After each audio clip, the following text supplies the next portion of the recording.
Halo Jokotin. Ada sesuatu yang lagi rame nih. Lu harus kasih dia kesempatan lagi. Di atas kertas lu semuanya harus menang. Ada bahasan yang paling ditunggu-tunggu. Selamat datang di DPI Dewan Pandit Indonesia. Hari Jumat biasanya identik dengan Jumat ceria, namun sepertinya di Jumat ini dua pandit kita tidak terlalu ceria karena tim favoritnya menelan kekalahan di Liga Champions kemarin. Ada Bang Harpa dan juga Mas Aldi. Apa kabar teman-teman semua? Dimulai dengan begitu ya. Begitu mulainya lo. Mancing ya. Kan? Biasanya kan nyambut. Iya. Gimana Iya kan? kita bungkus aja Pak nih. Kita jawab pertanyaan Panji aja udah. Waduh. Karena Mas Panji pastinya happy banget karena Inter Milan menang. Gimik sekali. MU juga kan. Eropa. MU juga. Menang terus. Iya. Itu yang gue bilang, ganti Ten Hag, menang terus. Terbukti. Problem solve kan. Dari lawannya Pau juga. Jadi tetap Istroy atau Amorin masuk nih? Amorim. Tetap. Nah aja kita bahas MU karena nanti akan ada pembahasan Dan MU. mancing-mancing gue ntar dibilang sama netizen, Kenapa? bahas MU mulu ada Bang Panji. Kan ini maunya Fai, bukan maunya gua. Enggak maunya Bang ini deh. Oke, kita ngomongin soal Inter ya. Betul. Kemarin dimulai dengan kemenangan 1-0 lewat gol penalti yang ada yang bilang iya, ada yang bilang enggak. Handsball dari Michael Merino menurut kalian layak gak? Kalau di Premier League mungkin beda ya sama di Liga Champions dari sisi rules-nya. Aldi nih Oh yang iya, paling paham nih. ini kalau Liga Champions Subjektivitasnya kan kan. IFAB kan, Ya. aturannya IFAB gitu. Jadi udah nggak lagi memakai subjektivitas wasit Betul. lagi. Jadi udah nggak dianggap subjektivitas. Cuma kita pernah bahas ini juga. Betul. Bahwa jarak bola, terus juga yang bola datang. Saya udah ke datang nih tangan. tiba-tiba nih kalau udah ngomongin gini nih. Iya, bola datang ke tangan atau tangan datang ke bola, terus juga pantulan gitu kan. Ya buat gua ini satu pantulan. Ya. Ya kan, apa nih ricochet, pantulan dari kakinya pemain Inter gitu. Terus juga jarak dari bola ke dari bola ke tangannya pemain Arsenal juga terlalu dekat gitu. Jadi kalau tadi Panji bilang kalau di Premier League ini mungkin bisa jadi nggak penalti, cuma ini ya Liga Champion gitu. Jadi mungkin ada hal-hal yang terkikis itu semua. Jadi pakainya aturan yang si IFAB tadi. Ya, buat gua Saklek ya kalau di saklek kalau di Eropa gitu loh. Jadi buat gua ya kalaupun dipenaltikan debatable, cuman ya wajar gitu. Bukan hal yang kayak wah nih salah nih gitu. Beda sama Jan Sommer. Ya. Kalau buat gue Jan Sommer itu layak penalti banget gitu loh. Karena gue compare-nya sama waktu di Messi di World Cup sama Portugal di Euro. Si kipernya Jan Sommer waktu itu kipernya apa namanya siapa kipernya Prancis tuh? Maignan, Loris. Itu juga sama si Argentina Polandia itu juga si Szczęsny mengenai kepalanya lawan tangannya dan dulunya penalti gitu. Jadi kenapa gue nggak compare dengan IPL, karena IPL kan jelas wasitnya kan ya kita pernah satu suara lah soal wasit dari IPL. Nah ini kan jelas mengenai kepala. Walaupun awalnya sedikit dianggap mengenai bola dulu, cuman dari 2021 UEFA udah mengeluarkan peraturan baru soal head concussion, gimana benturan kepada kepala ini sedikit lebih dilindungi karena udah banyak banget korbannya. Jadi jelas ini buat gua sih harusnya penalti. Tapi di luar itu gua harus angkat jempol sama the way Inter defense, bagus banget gitu. Maksudnya kayak kalau dibilang Arsenal jelek pun enggak gitu. Di UEFA ngeluarin pemain-pemain yang punya rekor ngepres. Salah satunya Havertz juga termasuk yang tinggi ngepres. Jadi Arsenal pun ngepres. Terus ada 14 percobaan juga. Berarti Arsenal nyerang juga. Ada 48 crossing. Artinya emang benar-benar Arsenal tuh di depan. Cuman cara Inter bertahan ya gue harus akuin. Bisek. Pemain yang bagus banget. Tumben Bisek nih. Musim ini dia lumayan oke. Udah 11 caps. 7 di Champions League. 7 di Inter. Di Serie A. 4 di Liga Champions. Artinya emang lagi meningkat banget ini pemain. Tapi yang menarik lagi adalah Inter tuh mengistirahatkan banyak pemain sebenarnya. 5 pemain. 5 aja ya? Barella, Di Marco, Thuram, Bastoni, Di Iya. Marco, Arsenal juga kan Mkhitaryan. Kiwior diistirahatin kan. Maksudnya kalau gue bilang Inter pun kan dalam konsentrasi bersaing dengan Napoli juga di Serie A gitu, lagi punya hajat juga gitu mereka. Jadi buat gue dengan Inter mengistirahatkan beberapa pemain terus bertahan seperti itu, bermain efektif, menyerang itu kan shot on targetnya penalti doang, selebihnya kan gak ada lagi Inter shot on target. Satu dari si Penaltian tuh Dumfries. Iya, Dumfries. Udah habis itu Mister. Habis itu kan ke atas juga. Jadi Lebar kanan. dibilang menyerang banget, Inter juga enggak. Cuman Arsenal benar-benar kesulitan nge-crack pertahanan Inter yang buat gua angkat jempol banget sih buat the way Inter defense. Gimana Bang Harpa? Mulai dari yang mana nih? Crossing FC gimana dari Arsenal? Crossing, itu bener. Karena gue 48 nonton crossing. Arsenal kelihatan oke lah dari si Iya, crossing, pressingnya. betul. Tapi gue ngeliat mereka nggak punya planning lain selain crossing itu karena kelihatan dia pasti pengen crossing apa kalau di FM tuh namanya yang dari ke dalam gitu kan? Iya. Yang Curve. dan bukan dan ketika memang sengaja ngincer yang kedua dan begitu bolanya mental kemana corner ini yang dicari sama Arsenal banyak orang pakai corner kan 14 corner itu Iya. memang menjadi kekuatan Arsenal. Sayangnya kemarin memang backnya Inter bagus banget dan Sommer juga lagi bagus banget. Iya, kalau gue bilang kemarin itu kuncinya keberhasilan Inter Milan itu. Jadi kalau dibilang mereka main jelek, iya. Hah? Siapa? Inter maksudnya bukan main yang wow gitu ya. Oh. Mereka banyak bertahan, tapi bertahan juga Tapi emang artinya art begitu juga. dia. Iya, itu maksud gua. Mereka bisa bertahan dengan tenang walaupun diserbu dengan 13 atau 14 corner tanpa ada balas sama sekali. Ya. Ada berapa kali peluang bersih? On target 3. 3 atau 4. Jadi memang dan itu di luar dari ini loh, kayak Dumfries misalnya kena mistar. Itu Iya. kan nggak dihitung shot on goal tuh. Tapi Betul. menurut gue itu peluang emas juga kan. Iya, iya. Tapi emang anyway kemarin itu selain ketenangan dan mental, tapi juga ada 2 peran dari individu itu yang sangat krusial banget, yaitu Dumfries. Bisek dan juga Dejan Sommer. Itu Sommer sih sih kuncinya. gila kemarin. Itu di luar mereka main sebenarnya nggak terlalu eksplosif. Tadi yang Aldi bilang cuma ada 1 atau 2 peluang dan Arsenal di sisi lain sebenarnya dibilang jelek juga enggak karena mereka kan tanpa 1-2 pemain utama ya, terutama Declan Rice. Tapi mereka away di Giuseppe Precaution dia Meazza, memang. mereka bisa nguasain, mereka ciptakan peluang, tapi again kalau dibilang lagi flop nih karena mainnya Flip-flop. nih. mainnya jelek tapi mainnya bagus tapi nggak juara ya nggak bisa juga. Lu tetap kalau emang juara aja gitu loh. City bisa juga flop 1-2 pertandingan tapi dia juara at the end. Nah soal pelanggaran kalau gue agak sedikit beda dengan Aldi. Gue mencoba untuk melihat dari persepsi wasit karena waktu Merino itu ngambil bola dia nggak ngeliat ke arah bola. Siapanya? Si Merino oke. Artinya dia tidak ada dia dianggap diasumsikan ini kalau gue bayangkan jadi wasit Iya. ya berarti dianggap tidak ada gangguan dari kiper ke dia. Oke. Itu pertama, kecuali kalau dia ngelihat. Ini yang mana? Yang ini Yang nih. ini, Iya, yang yang ini. Merino. Yang enggak, yang ini. Nah, Iya, dia iya, nggak ngeliat ini. ke arah kiper. Jadi dianggap gerakan dari si Jan Sommer itu tidak mengganggu upaya dari Merino untuk ngambil bola. Menurut gua ya asumsinya. Nah, kemudian tadi kena bola Kena kepala. Walaupun kena dia bola nyundul dikit. duluan. Jadi artinya ini udah dianggap sebagai nih gua kasih kesempatan lu nih kayak advance untuk lu jadikan itu sebagai peluang. Menurut gua itu alasannya. Karena Oke. dengan tayangan ulang seperti ini, wasit pasti nggak mungkin dia miss. Ini kan jelas ya gitu. Tapi itu Iya, sekali lagi hanya persepsi dari Udah dicek VAR juga soalnya memang Ya, kan. nah yang kedua soal penalti. Penalti. Kalau gua agak males berdebat. Handsball, ya. Kenapa? Karena inilah aturan yang memang dibuat oleh UEFA dan masing-masing federasi di Eropa yang akhirnya membuat kita selalu bingung nih. Iya, iya. Gue jujur aja kadang-kadang bingung. Inggris kalau nggak salah mantul dulu nggak apa-apa ya. Hanya Inggris yang berbeda memang. Nah itu maksud gua udah ribet, beda pula gitu. Kalau gue bilang dari dulu udah, pokoknya lu asal kena tangan, kecuali nopang badan ya ketika jatuh, ya udah handsball aja udah selesai. Gitu lu ngapain berdebat hanya cuman kena sedikit apa segala macam itu handsball nggak handsball. Dari mana lu tahu deliberately atau enggak segala macam, sengaja atau enggak lu dari mana tahu? Susah. Kan hanya asumsi gitu. Itu menurut gua. Jadi ya kita bisa debat 3 hari 3 malam tuh soal handsballnya si Gabriel apa Saliba ya? Merino. Merino itu bisa 3 hari 3 malam. Tapi yang jelas itu dia karena aturannya sudah membuat kita selalu bingung satu kejadian itu handsball atau enggak di kasus tertentu itu. Sebenarnya UEFA sih nggak pernah bikin bingung. Yang bikin bingung selalu memang Premier League sih. Jadinya memang kita di Premier League kan tadi yang Ali bilang diberikan keleluasaan, ada proximity dan Ya, lain-lain. UEFA kan tapi juga banyak ininya kan do and don'ts ya kan. Kalau Iya, tapi kalau handsball dari Justru dulu kalau UEFA UEFA lebih selalu saklek. begitu. Mau UEFA Liga lebih Champions saklek. selalu bola mantul Kena. mau gimana pun pasti handsball gitu. handsball, pasti kena. Beda sama Premier League kan. Enggak, coba tadi si gambar tadi bagus tuh yang Abrar kasih itu. Coba Brar yang ada beberapa gambar Brar. Yang Merino Nah, mana? ini. Oh, yang Sommer. Enggak mengganggu gimana sih, Mas? Nggak, karena dia tidak waktu si Merino itu menyundul bola, dia tidak melihat ke arah kiper.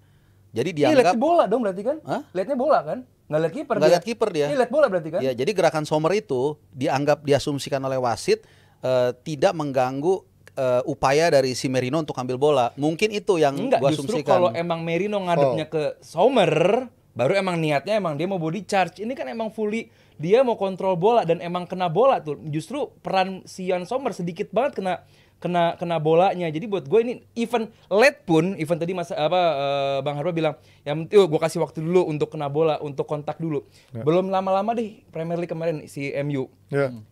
Clear bola, terus gak lama kakinya back MU kena lututnya West Ham, penalti.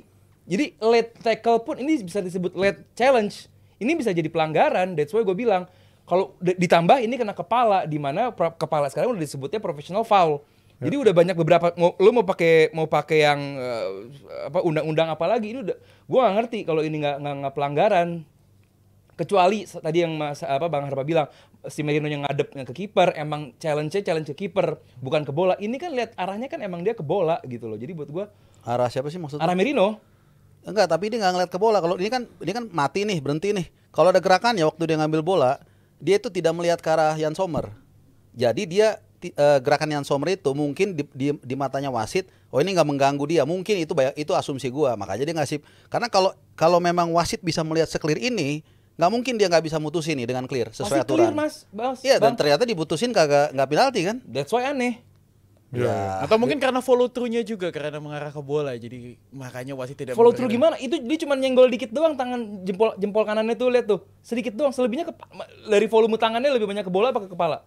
Iya, Ke kepala gitu loh. Jadi buat gua Nah, dan itu juga. Jadi ketika itu kan dia dapat bola. Iya. Jadi dianggap lo udah dikasih kayak kesempatan ini sebagai syuting. Gitu. Mungkin itu ya, gue juga nggak tahu ya karena wasit. Nah, satu yang jadi catatan gue, bedanya ketika kita compare dengan Piala Amerika ya, Copa Amerika. Kalau wasit di sana kan ketika VAR diumumin tuh alasannya. Ya. Diumumin. Nah, ini yang jadi masalah. Nggak dikasih tahu.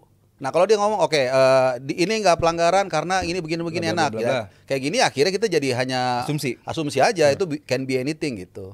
Tapi memang kalau gue baca dari La Gazzetta sama Corrier bilang memang kelihatannya ini justru tidak ada sentuhan kepada bola dulu sebelum kena kepala Merino. Tapi memang kalau dari ESPN, gue sempat baca memang on field decisionnya wasit meyakini walaupun udah cek VAR, wasitnya meyakini Sommer dengan main bola dulu, udah bola daerah kiper baru dia kena si menarik. Merino. Justru Ya lagi kan? media Italia Iya, bilang justru Gazzetta sama Corrier justru bilang Sebenarnya nggak kena harusnya yang bola. benar tuh kena pala dulu kan ya. Hah?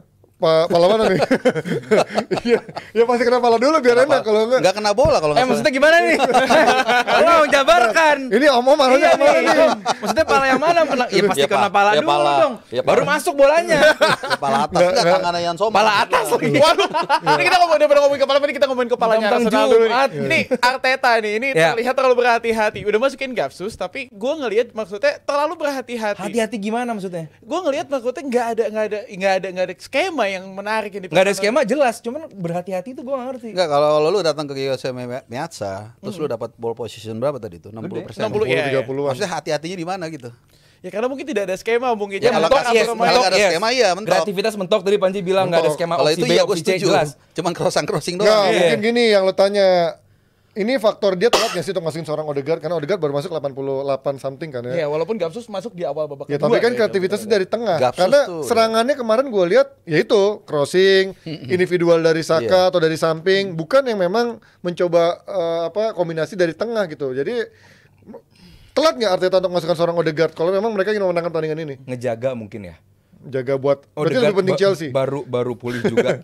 Bukan, ini kan kita kan bicara Liga Champions nggak ketemu semua tim. Iya, iya. Nggak Cuma ada sekali nanti doang di ketemunya. Emirates ketemu Inter nggak ada gitu. Betul, Dan betul. Walaupun emang kalah dengan selisih 1 gol, kita Nggak bisa apa-apa. cari game Masih di bisa game lain. masih bisa gitu loh. Jadi buat gue ini bukan kekalahan yang harus gue diratapi Goda, gitu ya. loh. Iya. Masalahnya Inter juga bagus gitu loh. Di luar kita bahas tadi penalti atau bukan, Inter bertahan dengan bagus dan bertahan itu bukan cuman Iya. bertahan itu bukan hal lu cuma bisa bertahan, enggak.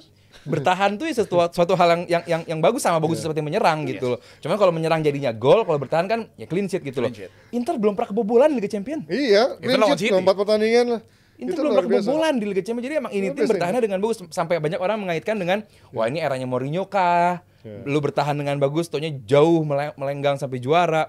Ya cuman terlalu dini untuk ya Panji seneng banget gue Ya, puji gini nih. ya, tapi memang gue ada setuju dan tidaknya. Mungkin ada yang bilang Inter kampretnya Abdul nih. Kenapa mau apa nih? Mungkin ada yang bilang enggak, lu setuju banget katanya Inter mainnya jelek katanya. Setuju.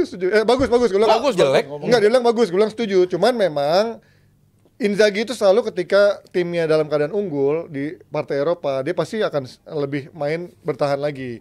Dan Arsenal begitu udah kebobolan pasti akan lebih ngepres. Dan memang justru momentumnya ketika Arsenal bermain semakin kesetanan, ya momentum buat Inter untuk nyari Nah, transisi ini kan. gue setuju nih. Tapi memang kemarin Internya juga nggak dapet tuh kombinasinya. Faktornya apa? Itu karena dia mencadangkan beberapa pemain yang nggak ada Barella, Miki juga nggak ada. Walaupun di babak kedua beberapa pemain itu masuk sampai seorang Di Marco masuk menjadi striker tambahan kan. Tapi memang win-win, ada bedanya mungkin sama Arsenal, kedalaman Inter nggak begitu mewah. Apalagi dia akan lawan Napoli di akhir pekan nanti yang menurut gua lebih krusial untuk dia memenangkan Kapolistanya. Kalau Arsenal kan sekarang udah agak jauh ya dari Liverpool sama. Bedanya juga Ji, saat Inter tuh bisa mainin Terimi, bisa mainin Thuram, bisa mainin Lautaro Martinez. Dalam banget squad ya. Tapi Tapi kelasnya depannya Arsenal satu nih buat Arsenal, Thuram kayak siapa gitu. Arnaud Taufik gua kasih. Gua masih apa-apa Inter aja nggak mau banget gimana itu Inter.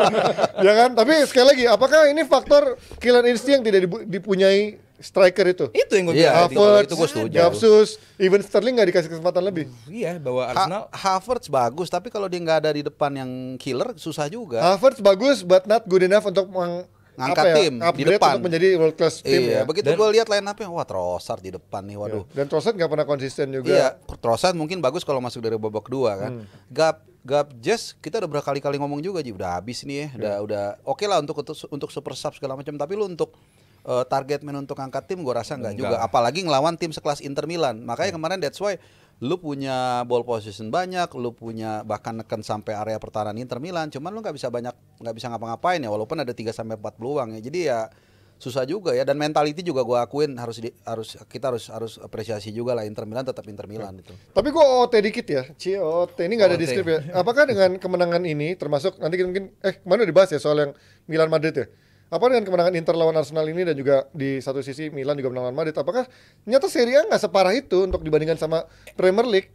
udah dari musim lalu pun udah kelihatan bahwa Serie A ini naik. Iya. Dari musim lalu tuh udah kelihatan bahwa performa mereka ya gak bisa disebut semua Serie A-nya, Ji. Iya. Tapi kan Beberapa maksudnya yang tim- berlaga di top di Iya, Champions beberapa League tim kan memang mereka aja mempersiapkan gitu. tim dengan sangat bagus gitu. Inter bisa sebagus ini, bisa kadang-kadang juga jelek gitu. Lazio, dia memuncak Europa League loh. Iya. Artinya bahwa Serie A pun ya nggak yang kita bisa bilang liganya aki-aki lagi. Bukan pemain-pemain buangan gitu ya. Beberapa ada, Ya ternyata masih bisa di-upgrade, Masih di bisa. bagus gitu kan. Iya. Dan mereka udah punya kayak semacam kepercayaan diri lagi, menemukan momentum kembali gitu. Ya, lihat umurnya berapa sih Hakan Çalhanoğlu? Iya, 30 Iya sekian. kan, masih bisa perform kayak begitu gitu. Jadi buat gua ya ini luar biasa lah Inter dan juga Inzaghi-nya. Iya. Gimana lo yang, ngeliat? yang pasti gue kalau Venezia main gue nonton itu pasti. Waduh. Kemarin nyaris tuh ya, Yoi, yang lawan iya. Inter tuh si Dari kiri ya. Bang Jai anjir ngasih crossing. Ya so far 3-4 tahun 2-3-4 tahun terakhir agak lumayan lah. Memang kalau kita komparasi itu kan selalu susah ya dari sisi mana. Cuman Italia kalau gue lihat dia punya akar roots sebagai liga yang klub-klubnya itu memain taktikal luar biasa. Dan itu masih ada di darah mereka. The Art of Defense juga tadi udah dijelaskan oleh Aldi kan, Inter Milan gak kebobolan. Jadi mereka tetap punya akar yang walaupun Kuat atasnya patah, tetap bisa tumbuh lagi. Memang nggak semasyur Liga Inggris atau mungkin Liga Spanyol, tapi buat gue ya, mereka masih ada di jajaran atas lah. Soal nomor 1 nomor 2 itu soal kasus yang lain lah. Tapi emang anomali ya, maksudnya Inter clean sheet 4 pertandingan di Champions, tapi di serinya kebobolan udah 13 Itu kali. dia gue Gila, bilang itu bahwa anomali banget sih. tim-tim Italia ini kadang-kadang bisa bagus banget, kadang-kadang bisa ya tadi Pak Panji bilang bisa seberantakan itu juga. Nomor 2 tim yang belum kebobolan apalagi di Champions League, Atalanta. Iya, Atlanta juga. Emang Atalanta bagus-bagus konsisten banget juga. gitu loh. Jadi buat gue ya Italia nggak bisa disebut. Iya, dan perlu fun fact juga di FC 25 juga salah satu Harus seneng nih berarti kita kalau Fun. dengerin. fun. Fun. Karena memang Serie A ini menjadi satu-satu liga yang paling banyak pengguna pemainnya, terutama strikernya Marcus Thuram nih. Pengguna pemain. Ini favoritnya Bang Panji pastinya. Tapi kalau Enggak untuk sih, fans dia- Arsenal gimana nih ngelihat ini? Ketar-ketir nggak nih masalahnya melihat permainan Arsenal seperti ini? Apalagi Minggu nanti akan menghadapi Chelsea. Cole Palmer FC. Nah, tapi masalahnya Kalau Palmer lagi jelek, Chelsea nggak menang. Nah, 50-50 ya, 50-50 belum nanti tahu akan ya. kita bahas, tapi gue pengen ngasih tahu untuk Jebret Tim nanti di hari Minggu akan ada live reaction antara Arsenal menghadapi Chelsea live langsung di YouTube Jebret Media TV di jam 11 malam. Kalian bisa langsung Hari apa itu, subscribe. Minggu ya? Hari Minggu Emang ada yang nantinya. nonton kalau jam 11 malam hari Minggu ya? Biasanya sepi tuh ya nonton. Tapi pastinya akan ada aja pasti yang nonton lah. Tapi teman-teman Jebret Tim boleh ngambil minuman dulu, boleh ke toilet dulu karena kita akan break sejenak. Kita akan masuk ke topik selanjutnya, kita ke Chelsea. Halo Jabretin. Ada sesuatu yang lagi rame nih. Lu harus kasih dia kesempatan lagi. Di atas kertas lo semuanya harusnya menang. Ada bahasan yang paling ditunggu-tunggu.